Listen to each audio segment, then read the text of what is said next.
आप देखना शुरू कर दी है बिहार न्यूज 25। मैं संजय कुमार, हमारे साथ पटना हाई कोर्ट के अध्यक्ष अशोक कुमार जी है। सर, स्वागत है। आपको भी बहुत बहुत धन्यवाद। सर, पटना हाई कोर्ट में 9 जजों की नियुक्ति की प्रक्रिया कॉलेजियम द्वारा भारत सरकार के पास प्रस्ताव भेजा गया। सर, क्या कहिए इस मैटर पे?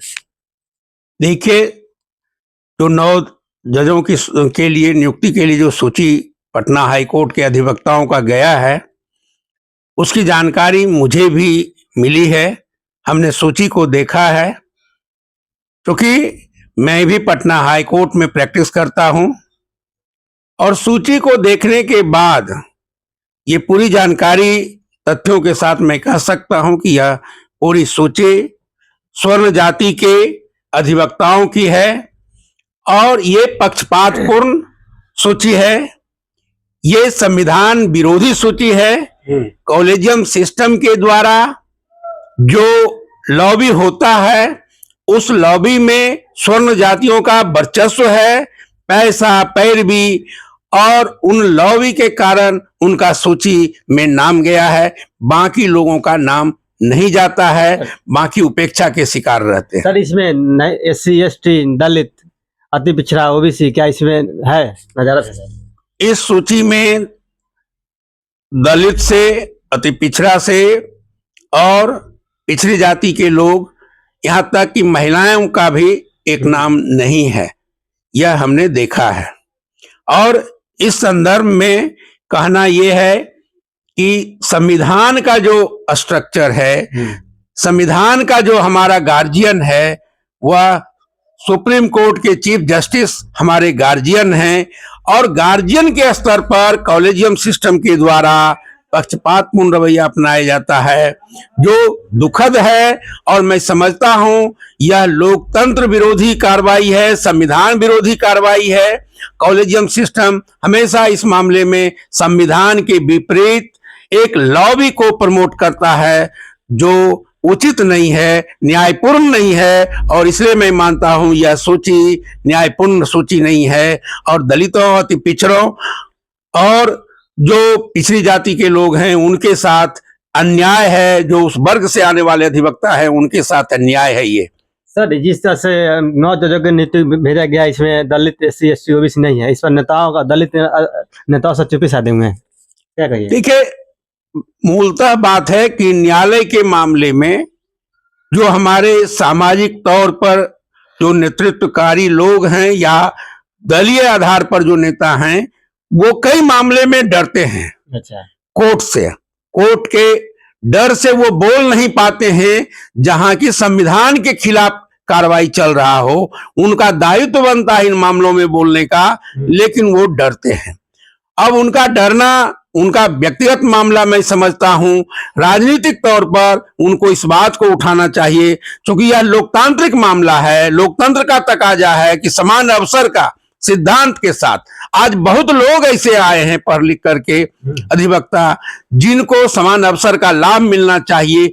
पटना हाई कोर्ट में दलित, अति पिछड़ा और आपको पिछड़ी जाति के लोग भरे पड़े हैं, जो योग्य हैं। यहां तक कि स्वर्ण जाति में भी बहुत ऐसे लोग हैं जो योग्य नहीं है, योग्यताधारी नहीं है, उनकी नियुक्तियां हो जाती है। लेकिन जो दलित, अति पिछड़ा और जो पिछड़ी जाति के लोग हैं, काफी योग्य हैं, लेकिन चूंकि उनको पैसा, पैरवी और उनकी जो पहुंच होनी चाहिए लॉबी में, वह नदारत है और इस कारण से उनका सूची में नाम नहीं जाता है और उनको वंचित कर दिया जाता है।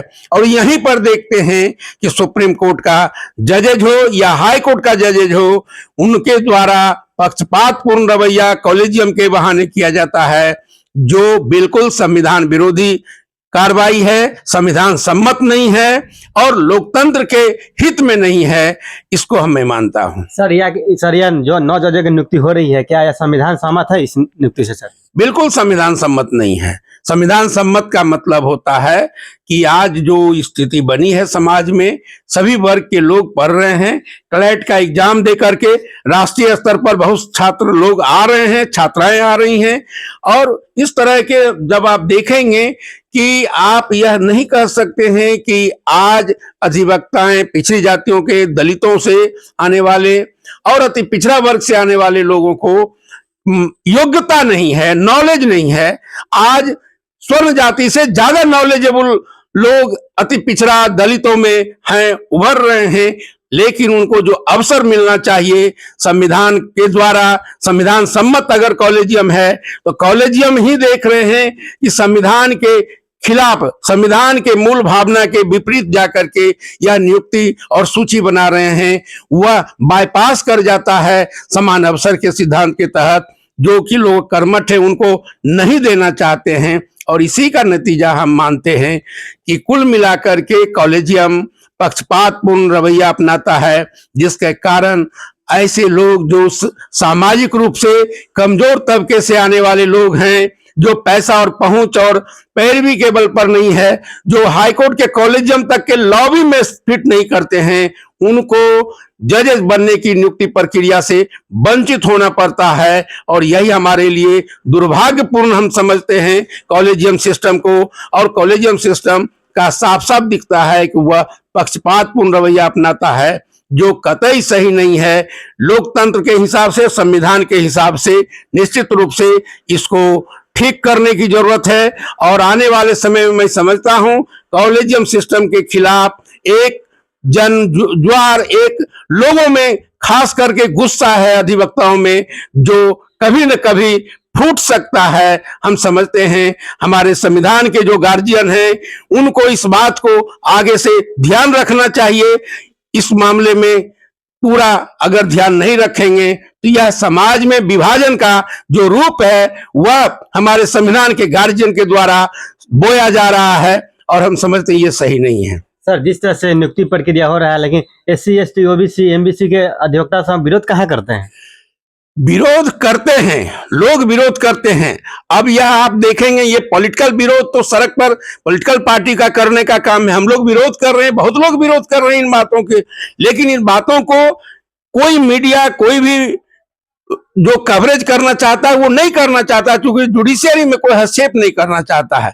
लेकिन मैं कहना चाहता हूं साफ साफ कि यदि यही रवैया कॉलेजियम सिस्टम का रहा तो आने वाले समय में कॉलेजियम सिस्टम के खिलाफ भी बिगुल लोग फूकेंगे, सुप्रीम कोर्ट के जजेज के खिलाफ भी लोग आवाज बुलंद करेंगे। कई ऐसे मौके आए हैं कि लोग कोर्ट पर भी चढ़ के प्रदर्शन करते हैं। आने वाले समय में निश्चित रूप से कोप भाजन बनना पड़ेगा, सुप्रीम कोर्ट हो या हाई कोर्ट हो। अगर वो सामाजिक न्याय के धरातल पर पक्षपातपूर्ण रवैया अपनाते रहेंगे, इसी तरह से निश्चित रूप से यह बात आगे बढ़ेगी, दूर तक जाएगी। और निश्चित रूप से हम समझते हैं कि, हम उम्मीद करते हैं कि हमारे जो संविधान के गार्जियन हैं उनको इस बात को ध्यान देने की जरूरत है। अगर ध्यान नहीं देंगे तो बाद में वो खुद ही समाज में विभाजन पैदा कर रहे हैं, जिसका भुगत होगी पूरा न्यायपालिका को भुगतना होगा, पूरे सिस्टम को भुगतना होगा, और इसका परिणाम गलत हो सकता है। लोग विरोध करेंगे, इसमें कतई दो मत नहीं है,